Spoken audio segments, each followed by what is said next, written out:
It's 7 p.m. Friday, July 5th, here in Seoul. Coming up on NewsCenter tonight. With Japan's recent curb on tech exports to Korea hurting local firms, President Moon Jae-in considers inviting Korea's business tycoons to the top office next week to discuss countermeasures.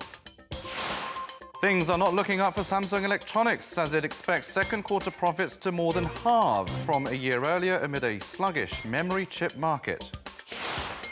Scorching conditions intensify in Korea with this year's first heat wave warnings being issued. The mercury reaches above a sizzling 35 degrees Celsius, leading to some heat-related illnesses. And President Moon pledges to strengthen what he calls the social economy in order to create jobs and support the underprivileged. NewsCenter begins now.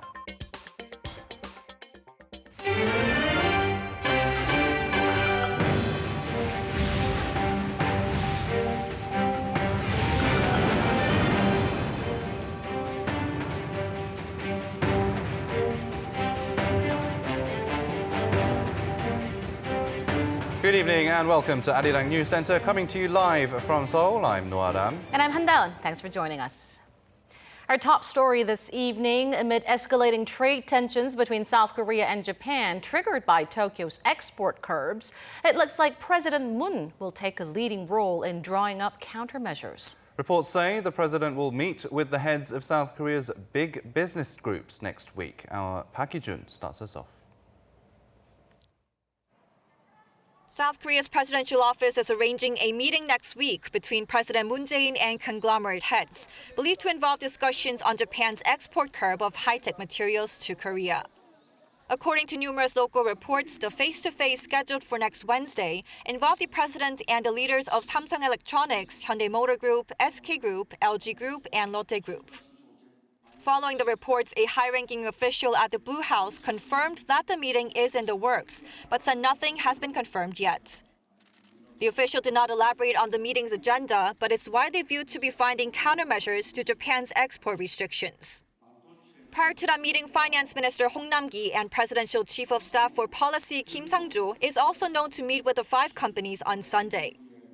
When asked by reporters Friday if he and Kim could sit down with the Korean business executives, Hong said there are no reasons why he shouldn't. Top officials at the Blue House have already contacted major companies earlier in the week. Deputy Chief of the National Security Office, Kim Hyun-jong, met with the leaders of Samsung Electronics, including Vice Chairman Kim Gi-nam, who oversees the tech giant semiconductor and display businesses. No direct messages or instructions on the matter have been revealed by President Moon since the announcement of the export controls. But this issue is expected to be raised by the president during a meeting with his top aides next Monday. President Moon's presence and efforts to find solutions to Japan's restrictions shows that the government recognizes the severity of the situation. The president is expected to listen to the difficulties major businesses are facing and exchange ideas on possible countermeasures. Park Hee-jun, Arirang News. Amid the Seoul-Tokyo trade friction, a growing number of South Koreans, both consumers and shop owners, are beginning to reject Japanese products. Scores of small business owners on Friday have pledged to stop selling Japanese goods in their shops. Our Oh Soo-young has more. Some 200 store owners in Korea have vowed not to carry Japanese products on their shelves, following Tokyo's trade action on key high-tech exports to Korea. On Friday, 24 representatives from an umbrella group representing 100,000 small and medium-sized firms held a joint press conference outside the Japanese embassy in Seoul.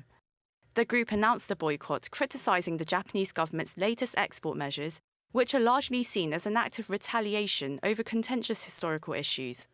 The merchants said instead of showing remorse for Japan's wartime atrocities, such as its sexual enslavement of Korean women and forced labor programs, the Abe administration is instead choosing provocative action. Their boycott will begin with small local supermarkets and convenience stores, but the movement is expected to expand.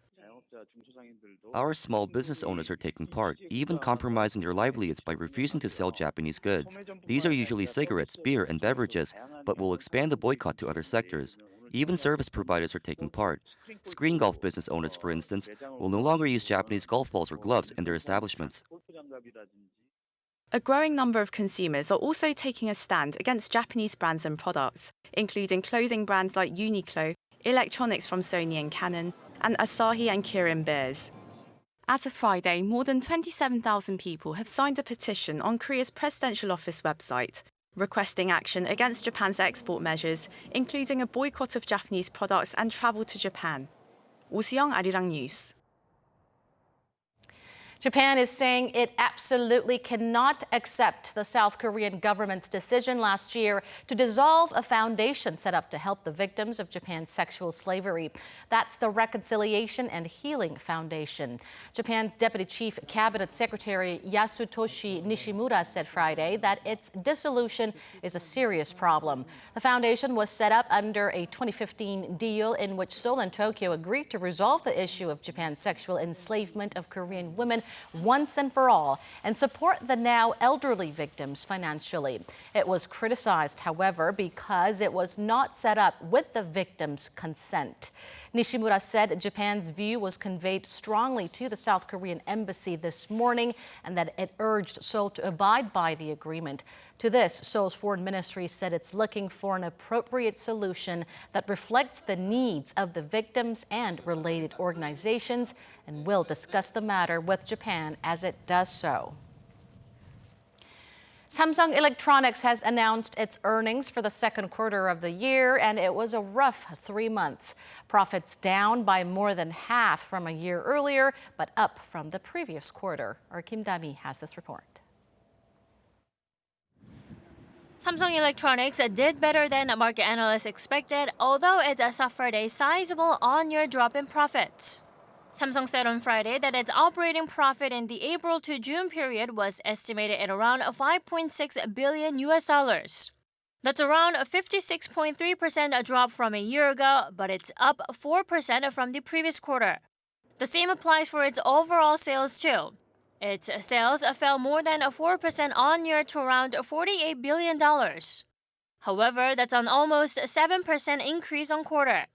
It sounds like a mixed bag, but its overall performance in the first half of 2019 is a mere 40% of the figures it posted during the same period last year.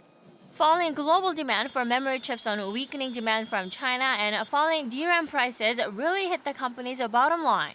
Specifically, DRAM and NAND flash chips, which account for more than 2/3 of Samsung's sales, really dragged down profits. The firm predicted its earnings to recover in the second half of 2019 with stabilized inventory levels and higher demand during the peak season, but market analysts expect the memory chip business to remain on a downward trend. At the beginning of the year, a lot of analysts believed that the semiconductor market would recover at the latter half of the year, but being at the latter half of the year, it doesn't look like the market will be improving anytime soon. Semiconductor prices are likely to stay low for the foreseeable future. On the same day, LG Electronics also posted an operating profit of $557 million.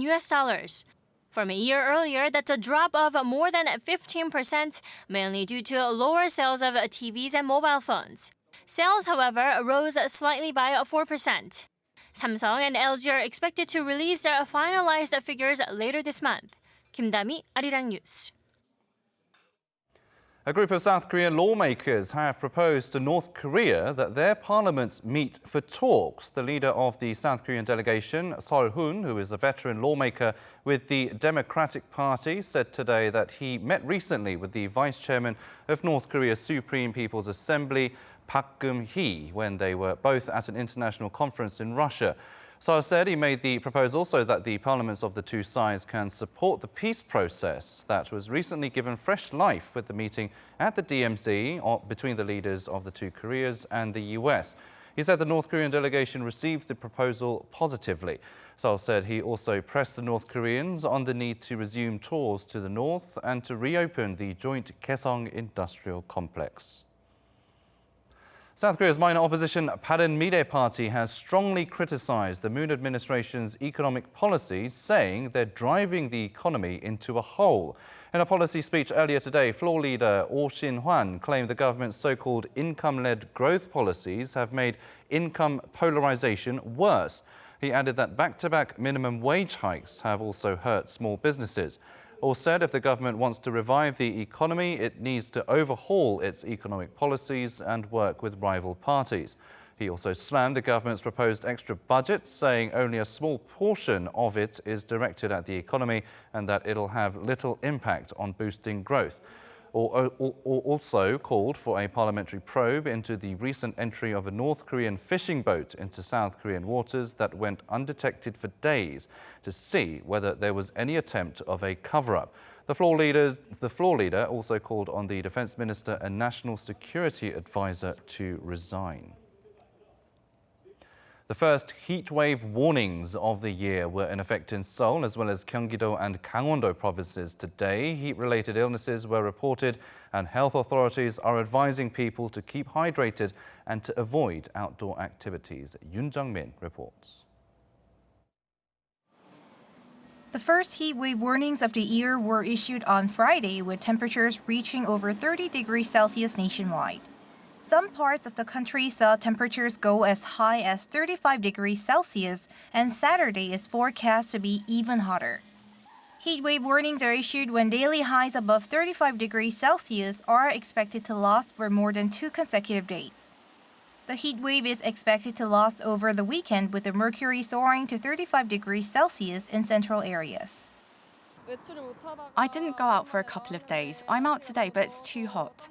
The weather makes me sweat and it feels unpleasant. Here in the capital, Seoul, temperatures soared to 35 degrees Celsius during the daytime, but many felt even hotter than that due to the urban heat island effect.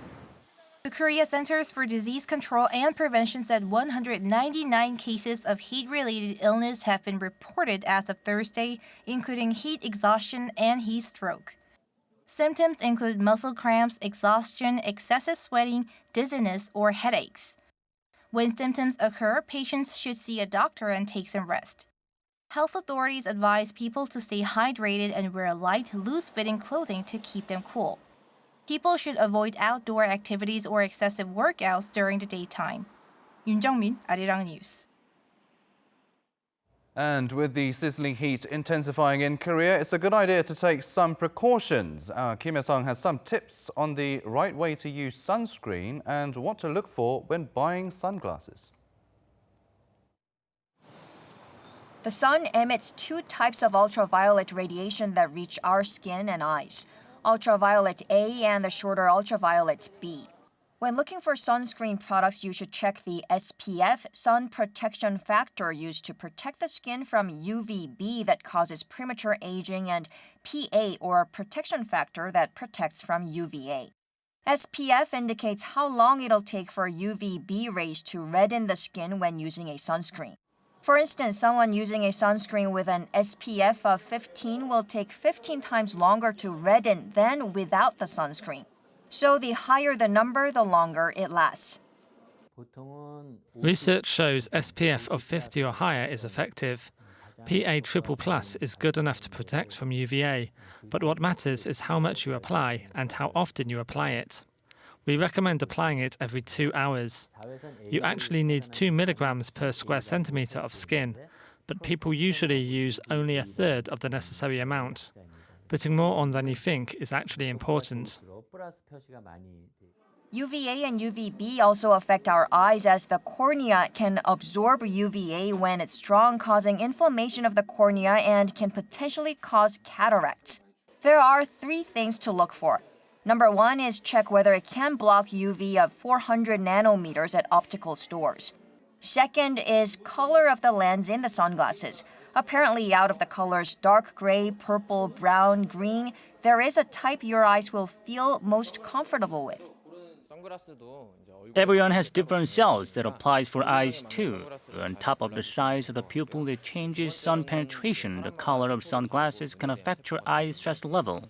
So we recommend customers find a color that suits them and the weight of the glasses that fits them.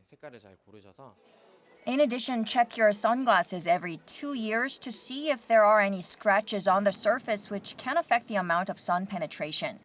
Lastly, don't leave your sunglasses in the car, especially if you park it outside in the summer. Cars can heat up to 70 Celsius degrees, which can damage the sunglasses. 김혜성, 아리랑 뉴스.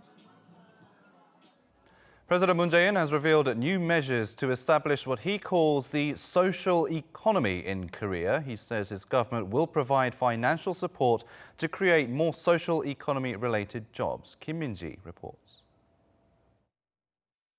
President Moon Jae-in says he will build a stronger social economy, one that is focused on local communities, driven by the private sector and backed by the government. 우리 정부는 출범 초부터 사회적 경제의 가치에 주목했습니다. 지역 기반, 민간 주도, 정부 뒷받침의 원칙 하에 더욱 강화해 나갈 것입니다. President Moon was speaking Friday at the second Social Economy Fair in Daejeon, attended by around 800 people from government, business, and civic groups. The social economy is a key pillar of the Moon administration's goal of a people-centered economy and inclusive nation.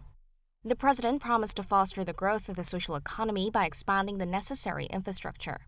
That includes creating centers across the country for nurturing socially responsible firms. There will also be more financial support. President Moon said the government will spend more than $275 million to support such policies, an increase of 67% from last year. He also pointed to how a social economy has been well established in places like Canada and Europe. In Sweden, the sector employs 11% of the working population. And for all the European Union, that percentage amounts to more than 6%. In stark contrast, the social economy employs less than 1% of the working population in South Korea. According to President Moon, that means more room for development. As part of such efforts, the president said the government will support 860 startups and more than 5,800 community-based jobs will be added through the social economy. He will also encourage the use of research and development to solve social issues led by local people, researchers, and universities. But all this, he said, cannot be accomplished by the administration alone. President Moon asked for cooperation from parliament, local governments, and above all, the people. Kim Min-ji, Arirang News. One of the main promises of the Moon administration has been to build a fair society. At the forefront of those efforts has been South Korea's Anti-Corruption Commission. Our Choi Seong got to sit down with the chair of that commission to find out about its achievements and future plans. Helping to build a transparent government, that's how the chief of South Korea's Anti-Corruption and Civil Rights Commission describes its mission. And she intends to do more. As the anti-corruption arm of the government, our organization primarily aims to reduce corruption in the public sector, and we intend to help to reduce corruption in the private sector as well. So we are currently working to come up with the so-called corruption index to gauge corruption levels in the private sector by industry. The 4 key categories of the corruption index proposed by the Commission evaluate whether employees take part in accounting fraud or embezzlement. They also evaluate whether bigger firms impose unfair subcontracts on smaller ones and whether companies damage consumer rights by leaking personal data. The Commission added it will bring more transparency into how state funds are managed. Effective January next year, the new law will punish those that wrongfully file for state funds. They will have to pay back the requested state fund and pay a fine of up to 5 times the money they've received. When asked about the Commission's major achievements, Chairperson Park referred to the full-scale government investigation into the unfair hiring practices at state firms last February. We spearheaded the inspection and were joined by other ministries such as the Justice and Finance ministries. We rooted out corruption and made the hiring procedures more transparent. We're still staying vigilant in case of possible violations. The anti-corruption watchdog says it'll continue working to safeguard the public interest and asked for more support. Choi Seong, Arirang News. Over in the U.S., the Trump administration threw a huge July 4th Independence Day celebration in Washington. But the event has triggered a lot of controversy. Hong Yu explains. The 4th of July celebrations in Washington began with a military parade featuring flyovers from military planes and a display of tanks. This year's celebration is called Salute to America, an event that President Trump had called the show of a lifetime. Salute to America is different to how the event is celebrated traditionally. Former presidents have kept a low profile during Washington's annual celebration, which usually involves a nonpartisan concert and fireworks. But this year, President Trump has decided to include a military parade and a giant fireworks display in a speech of his own. Today we come together as one nation with this very special salute to America. We celebrate our history, our people, and the heroes who proudly defend our flag, the brave men and women of the United States military. And some people say such additions have politicized a national holiday, with Trump taking the spotlight in another effort to separate himself from every other president. What we're about to see is an all-day partisan political extravaganza featuring Donald Trump, paid for by the American taxpayers. That is the first time any president has commandeered the 4th of July for his own purposes. There were also protests against President Trump nearby the Washington Monument, with baby Trump balloons inflated and some signs that read, "Tanks, but no tanks." We're here today because we want to denounce Donald Trump politicizing and militarizing the 4th of July, which is supposed to be a day that we come together for barbecues, tofu burgers, frankfurters, picnics, celebrations, fireworks, and instead he's turned it into a very divisive time. Trump's extravaganza also raised questions in who will foot the bill. According to the Washington Post, some of the events were paid for using National Park Service's funds used for park maintenance. But Trump downplayed the complaints, tweeting Wednesday that the expenses will be very little compared to what it is worth. Hong-yu, Arirang News. Bohemian Rhapsody, the film about British rock band Queen, was a huge global hit last year and was especially popular here in South Korea. To follow up on that success, an official Queen exhibition is set to open in the country.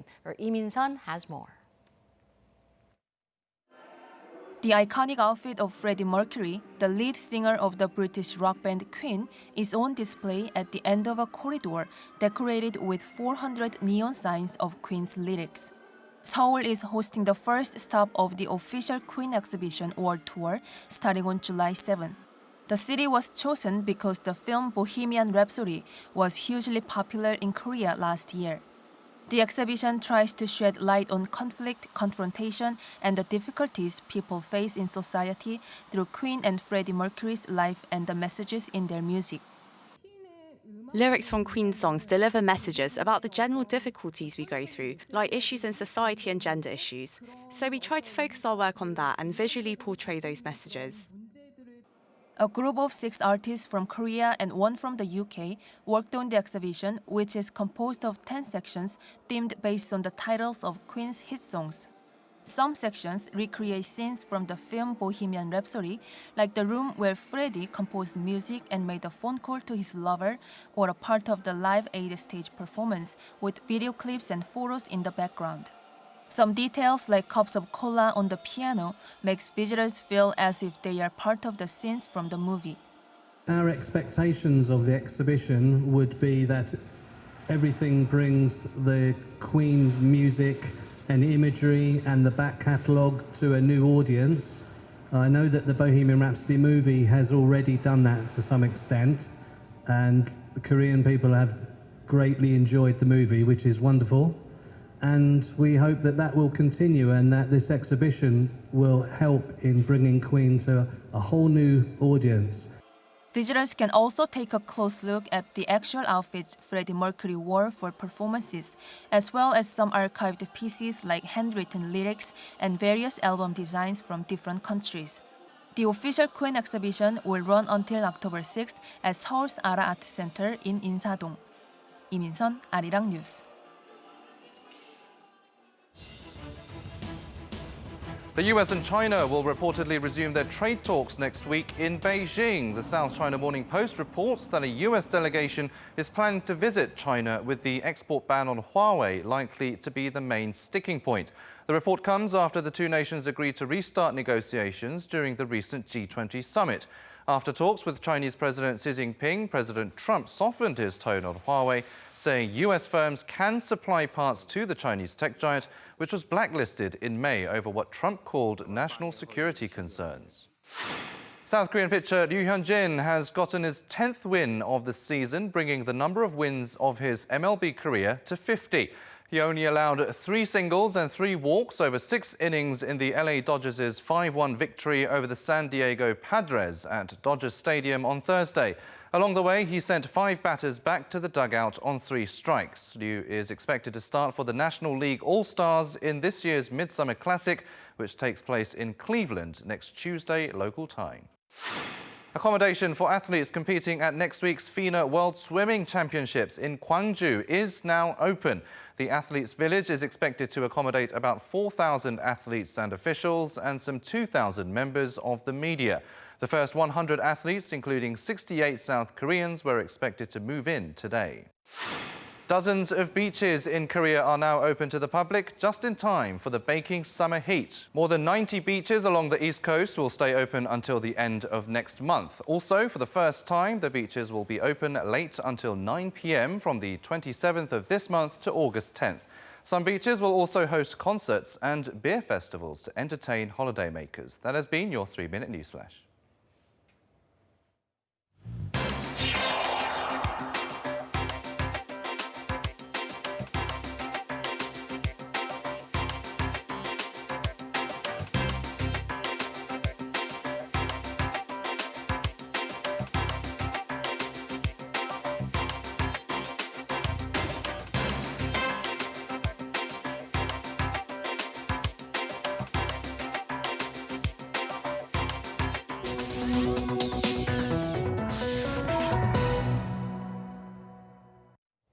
It's now time to take a look at some of the digital media content available on Arirang's social media platforms. And today we have another episode of Koreator, where Abby from the US shares with us her experience of living in Korea. Hello, my name is Abby and I'm from California in the US.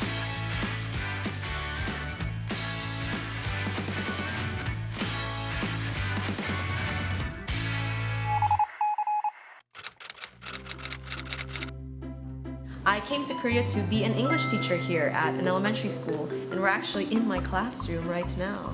And when I was in the US, I had a lot of Korean friends actually who introduced me to things like Korean food, which I love. Korean food is probably like the #1 thing.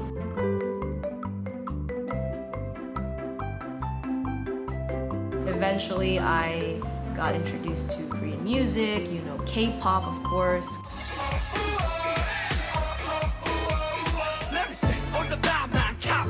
I also did Taekwondo, which is the Korean martial art. And that made me want to come to Korea eventually. And here I am living in Korea now. It's crazy. So when I first came to Korea, there were a lot of differences I noticed between American culture and Korean culture. One of them being the efficiency of Korea and Korean people, that 빨리빨리 culture, okay? So in Korea, like anywhere you go, workers there are so fast. Like even when you go to restaurants, you sit down, you don't even have to like look at the menu, you can order right away. And then the food will come out very shortly after.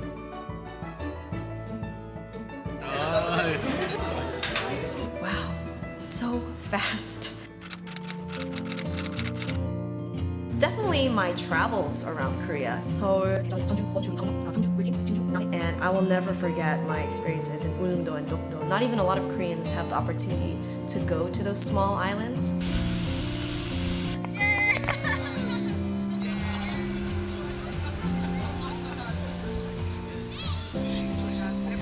I've been to Korean amusement parks like Everland, Lotte World.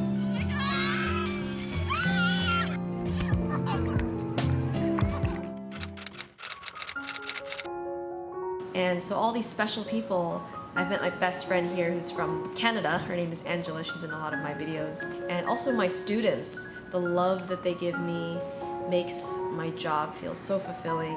선생님은 너희들이 항상 자랑스러워. I love you and see you next time.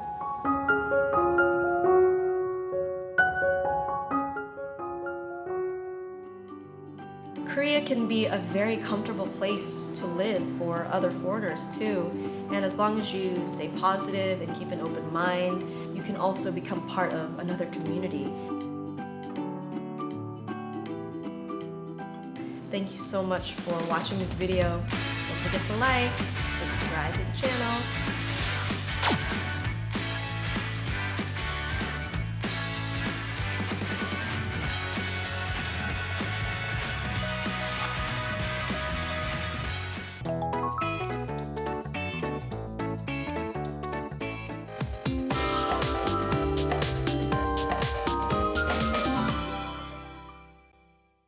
Seoul saw its highest temperature reading so far this season, and heat wave warnings have been issued in most parts of the nation.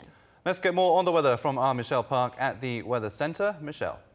Good evening, guys. Now, the heat wave warnings are in effect in Seoul and the surrounding regions today, with the capital seeing the highest reading of the season at 35 degrees Celsius. Now, the heat wave will intensify, especially for the western parts of the peninsula tomorrow, fueled by warm and dry winds from the east. And we can expect Saturday to be as hot as today or even hotter, so please take care of yourselves if you are planning a weekend outing. Now, the nation will be under mostly clear skies tomorrow. However, the eastern regions may see some isolated showers in the evening. And at the same time, Beijing and Tokyo will be a lot cooler, with highs in the mid-20s with continuous rain. And the morning temperatures are on the rise. Saturday morning in Seoul will kick off to 23 degrees Celsius, and slightly lower into the southern areas such as Busan and Jeju will start off at 21 degrees. And hotter temperatures will persist, with Seoul and Chuncheon expecting a high of 35 degrees again, while Busan and Jeju will linger around 27 degrees. Heat-related illnesses are on the rise across the nation, and the weather is expected to stay grilling hot until next week before the monsoon front brings in another bout of rain into the country. So I advise you to stay hydrated by drinking water often and don't spend too much time under the sun. I'll leave you with the weather conditions around the world.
That will wrap it up for this edition of Arirang News. Thank you, as always, for watching. News in depth up next.